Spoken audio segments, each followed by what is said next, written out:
It's Star Television, and you're most welcome to our local news bulletin. I am Leona Lajola, and these are the top stories making the headlines. Defense Ministry concludes joint security assessment at Yenga border. The reception be very good, and definitely the AU team very happy with it. So this particular visit, a very important visit, why for quite some time the Guinean SSSF they look forward to this. Executive Director of Social Linkages for Youth Development and Child Link, Habib Tiagui Kamara, calls for government intervention in addressing the economic challenges of drug abuse, especially on the youthful population, that often result in mental health and social disorder. Solutions to all these things. Drugs has to give us a problem. Any country that has drug-related issues is a country that will end up having a failed state, and the health systems of that country has to be challenged. And presently for us, drug has associated.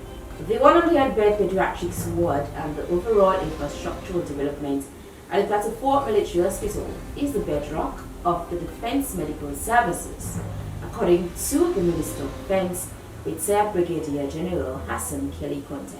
Because it's expanded it beyond what it was. In the past, some of these units have only what we call MI rooms, medical inspection rooms. This is a small level kind of inspection, just first aid, and then they refer it to 34. And in sports, the Sierra Leone home-based team has qualified for the second round of the ongoing CHAN qualifiers for the first time in the history of football, after they succeeded on overall aggregate against Cape Verde in Morocco, Marrakesh. All this making the headlines.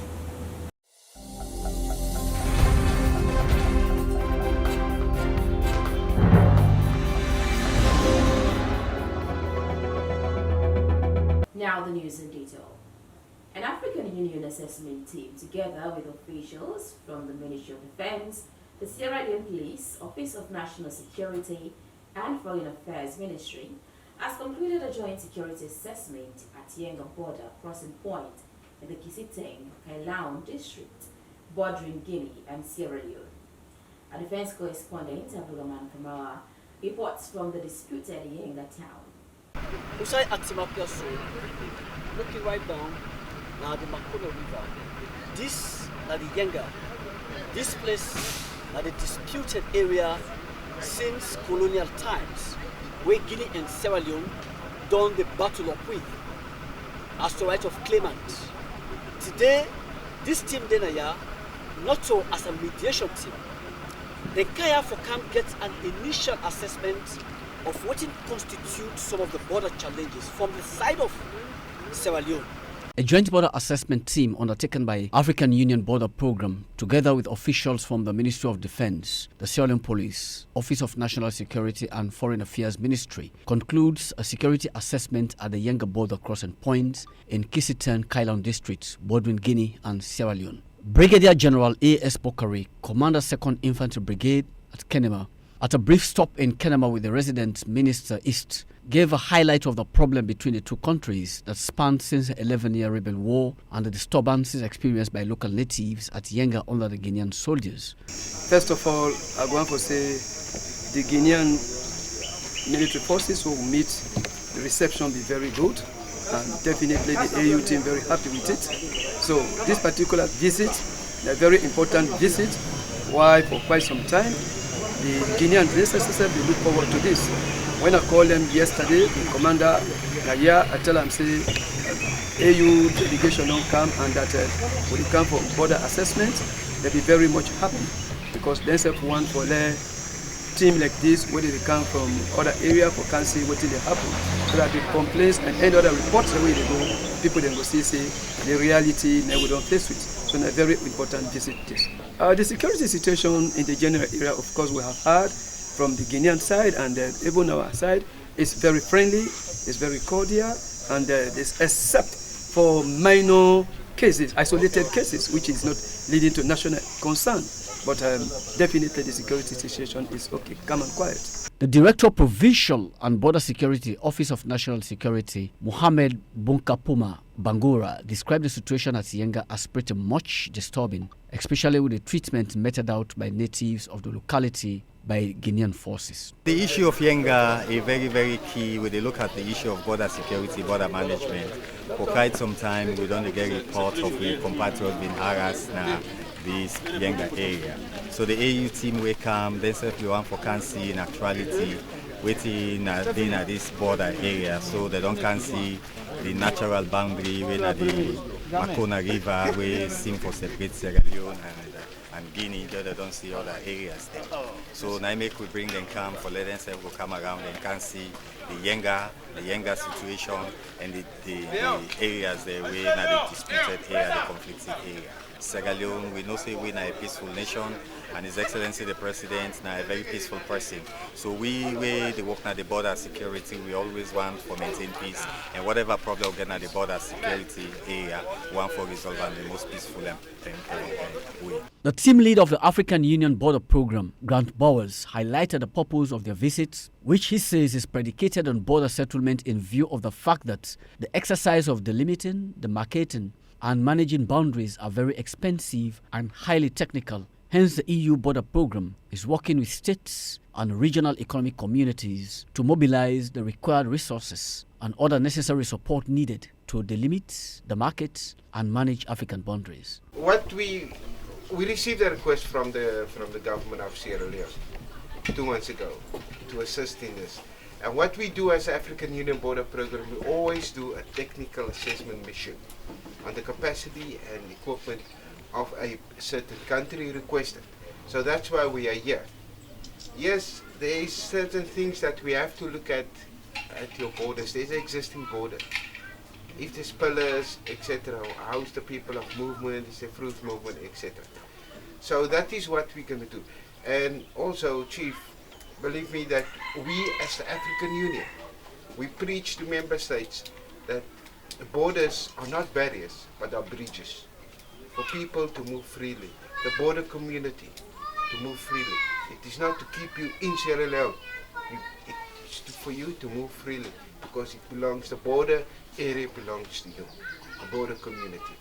It is worthy to note that within the framework of decolonization, the independent African state left the borders inherited from colonial times in order to prevent new conflict from arising as a result of revision. These borders still exist today, but for various reasons, they remain a factor of uncertainty. The African Union Border Program since 2019 supported 16 local agreements on cross-border collaboration across Africa, with a large part of agreement concluded between municipalities in West Africa. Abdul Rahman Kamal reporting. The Executive Director, Social Linkages for Youth Development and Child Link, Habib Tiagoui Kamara, has said the pervasive use of drugs in the general population and the clearly established relationship between drug abuse and psychological disorder emphasizes the importance of government intervention in addressing the complex challenges, especially on the youthful population, that often results in mental health and social disorder. He spoke to Hassan Kuruma on the impact of narcotic use. Now the street name, and Kush has graduated to be the tough drugs on the street now. There has been a black parallel shifts from the youths that have been using other substances to Kush because of the ecstasies and because of the perversions, and the younger people have more appetite on these drugs. And from America up to down to even Sierra Leone or to any other country, Kush has now taken the street because of the ecstasies it gives to the users and the affordability and the cheapness of it compared to other substances like cocaine and other narcotic. And here in Sierra Leone, and since 2020, when Kush started coming to this country, it has been imported. But based on studies or based on our physical knowledge or studies we are doing, Kush is no longer coming, Kush is now manufactured in the country. And that is very worrisome to this country. For us, Kush is now a pandemic to the States. And Kush is now a public health challenge to this nation. If we cannot provide solutions as we did, as this station was one of the stations in 2019, when I raised the Pampas issue of this station was very supportive of us to raise the campaign. That is the same thing. I want to thank the management of Star TV and of Media One for giving us this platform again to reach out to people. On Saturday, we have 2 people of drug overdose who passed away in the Levuma Juba Porto Beach based on drugs overdose of this kush. Kush is now manufactured in this country, and they are using all type of chemicals just to titrate. Our younger population has now become chemists without even going to school or even without even going to university to have knowledge of this chemistry or these chemicals they are using. They are using what we call formalin. Formalin is being used for people that have passed away to preserve that body. These are all one of the components and other chemicals. So for us as Sierra Leoneans and the users themselves are now complaining to us that, oh, the market within our street, they have you and they damage you. And we have lots of younger people that when they produce these things, they call them for test. Majority of them are today nowhere to be seen, and those that are alive has mental problem. So we are calling upon the authority for us to raise the bar towards the supply route. We saw it in Tramadol. Tramadol used to overtake the street of Freetown, but the simple procedures that was put on by the pharmacy board, the police, and some of us who are civil society organizations that are working in line with these drug users, and the price went up. So that is simple economics. The higher the price, the lower the demand. And now the demand for kush is really high. If we cannot provide solutions to all these things, drugs has to give us a problem. Any country that has drug-related issues is a country that will end up having a failed state, and the health systems of that country has to be challenged. And presently for us, drug has associated. So we have been reaching out to this population. But one thing I want this country to know, it is about, we have a lot of younger people now that have been on drugs, and more especially the female population, more on this kush. We have a lot of female populations that are on this kush. If sensitizations and the supply route is not being cut, we have to have a lot of social problem, and we have to have a health problem combined. On a recent visit to the Joint Medical Unit, otherwise known as the 34 Military Hospital, the Minister of Defense, retired Brigadier General Hassan Kelly Conte, described the 100-bed pediatrics ward and the overall infrastructural development at the hospital as the bedrock of the Defense Medical Services, adding that it is also served as a referral hospital that provide assistance to all sectors. Abdulrahman Kamara accompanied officials from the Ministry of Defense and brings highlights of their visit. We are supporting His Excellency the President in his vision for expanding our capacity within the armed forces to help the country in its human capital development area. Perhaps what we would like to remember as, and I'm sure that's for His Excellency the President, is that we came in, we saw the state of the armed forces, and we took the bold step, courageous enough to expand beyond what we found, because we believe that the armed forces has what it takes to deliver the nation's primary healthcare service in the country. Commanding officer for that kind of initiative, because it's expanded it beyond what it was. In the past, some of these units have only what we call MI rooms, medical inspection rooms. This is a small level kind of inspection, just first aid, and then they refer it to 34. He has now in mind to expand them to a level 2 hospital. That is what 34 was a couple of years ago. So if they come up to level 2, we can provide services not only for our soldiers but also for the communities. So Daru, being the way it is remote from here, definitely has to be expanded to a level 2 at least. He has in mind also Bo. Our establishment in Bo will be expanded to a level 2 kind of outfit, and we're considering that also for Makeni and the other brigade areas. So that's what we have, and the medical facilities for the armed forces and the communities within which they serve, we intend really to establish them fully, so that the 34 military establishment across the country becomes the envy. The the senior management of the Republic of Southern Armed Forces will comprise the minister, the deputy minister, myself, the CDS, and all the generals to decide for can inspect the ongoing, construction where the initiative will come from the First Lady. And so far from the time we can turn the sword to what we can see today, we're very much impressed. Apart from this structure, we also see the admin building where instead they go up, and we also see another center of excellence where also they in the starting stage, the beginning of construction of the center of excellence. So very much impressed about that.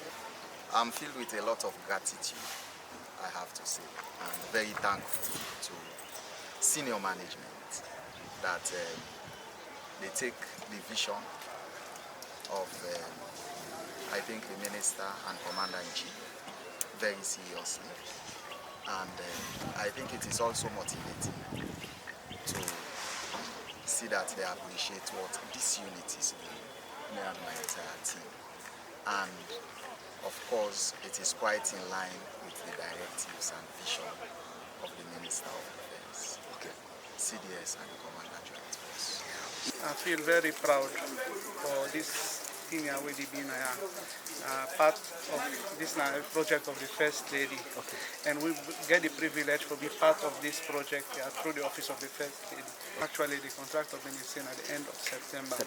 Yes, we will say at that time there. We have with the first honor because all the material needed for the site has been ordered and it is in place. As you see right now, the NEPAN do the ceiling side. For pan. Yes, for pan in place. The General Manager, Absolute Baki Industry, Mohamed Tope Jallo, has said the downside scenario of the COVID-19 impacted the business landscape and outlook that suggests an unprecedented collapse in the first half of 2022, but expressed optimism that with a friendly business environment and government support, things will change for the better. Moses Ojukamara reports. Speaking on the accompanied challenges the COVID-19 outbreak has inflicted on the production level of the industry, the Managing Director, Absolute Baki Industry, Mohamed Tope Jallo, intimated that prior to the outbreak of the pandemic, the production and sales were of optimal satisfaction, but this came to a halt consequent upon the outbreak of the pandemic. This COVID-19, it don't really affects with the business because it make even with consignments them wait for come on time. We're not able to get them on time. We've been run out of materials and shipment delay because even some of we consignment them wait for them come from March. They only arrived last week, so it make we're not able to continue production and make we products go out of the market. So and we still been the pay workers them, the workers them in the come every day. So it's like we pay the workers them and there is nothing to be done. He further noted that small and medium enterprises development are mandated to promote a conducive business environment, including an efficient and effective service delivery network in order to empower and develop small and medium enterprises for growth, productivity, and competitiveness. Head of Sales and Marketing Officer, Absolute Baki Industry, Saliu Sinekagbo, recounted some of the challenges meted out not only with the poor sales and arrival of materials due to a global embargo on traveling, but loan repayment is also becoming a huge challenge that is grossly undermining their efforts. Well, we engage with the banks and also with some government agencies then for see how they come in and help we, because we all get families out there, we get for live. We people them get for then depend on us, then get something from us. So we no want for stop business, we no want for make people then go sit them out there, not get anything for do. When we start with about 15 staffs. Now we get over 70 staffs then. So how we production they go, how we demand they go now, so we increase with staff them, but this coronavirus become drop with demand, people are not they buy tissue that much. But still, this over 70 staffs, then still they work with Winaya. So he reiterated that in order for local entrepreneurs to thrive, they have to eliminate the cultural barriers between the local entrepreneurs and foreign investors and the need for government to waiver taxes on imported raw materials. Where the LP wants more than the LP for the bio products, because now we know all the people where they make this kind of products in this country. So that's going to create a good impact on the country. So if the LP, more employment will there, because they get the plan for employing more people and work out more facility. Well, it affects you greatly because we get plenty customers already buy from we. Since the corona outbreak comes, plenty business they don't close. And also, what we do importation because the raw material in China will be banned. So because of the corona, we need able to bring for get material from China for import for handle production. So we affected greatly. In 2016, the Parliament of Sierra Leone passed into law the Sierra Leone Small and Medium Enterprises Development Agencies Act, with the mandate to promote a conducive business environment. Reporting for Star News, I am Moses Oju Kamara. And finally in sports, now the Sierra Leone home base team has qualified for the second round of the ongoing CHAN qualifiers for the first time in the history of football after they succeeded an overall aggregate against Cape Verde in Morocco, Marrakesh. Milton John has more.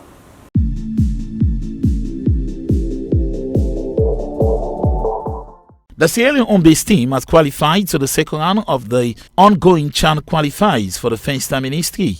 They will play against Mali in the second phase. Head coach Francis Zampa Karuma's side completed the job despite the 2-1 defeat to Cape Verde in the African Nation Championship second leg qualifiers at the Grand Stade de Marrakech in Morocco on Wednesday. Easter Lions winger Prince Barry scored in the first half for Sierra Leone, with a sublime finish after some decent football, but the Cape Verdeans rally equalized in the second half. The Blue Sharps scored the second in the 82 minutes as they defeated Sierra Leone 2-1. However, the local Leonestar progresses to the second round of the competition after a 3-2 aggregate as they set to date with their Malian counterpart next month. According to the team manager of the team, Alhaji Umar Ba, he's satisfied with the performance of his boys in the first leg. Despite the second leg, they were too complacent, but he's optimistic that the head coach and the backroom staff will work on these challenges ahead of the second phase. President of the Sierra Leone Football Association, Thomas Dali Brahma, and his executive has congratulated the young boys for their tremendous performance. You may be recalled this is the first time Sierra Leone home-based team qualified to the second round of the CHAN competition since the inception. In the next stage, Sierra Leone to host the first leg end of August 2022 in the final round for the place in Nigeria 2023 before taking on the CHAN 2022 runner-up Mali first week of September. The home-based Leonestar boys eliminated by 4-2 in 2018 in the same competition. The West Africans were ineligible for the 2020 tournament due to FIFA sanction. Morocco won the last competition for the second time after overcoming Mali 2-0 in a trailing final at the Amadou Adjamri Stadium in Yaoundé on the 7th of June 2020 in Cameroon. The final tournament is slated to play in Nigeria from the 8th to the 31st of January 2023.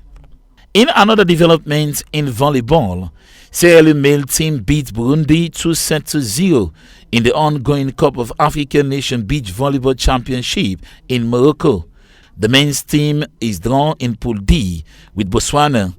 The female counterpart drawn with Morocco, Seychelles, and Mauritius. For Star TV Sports in Freetown, I am Milton John reporting.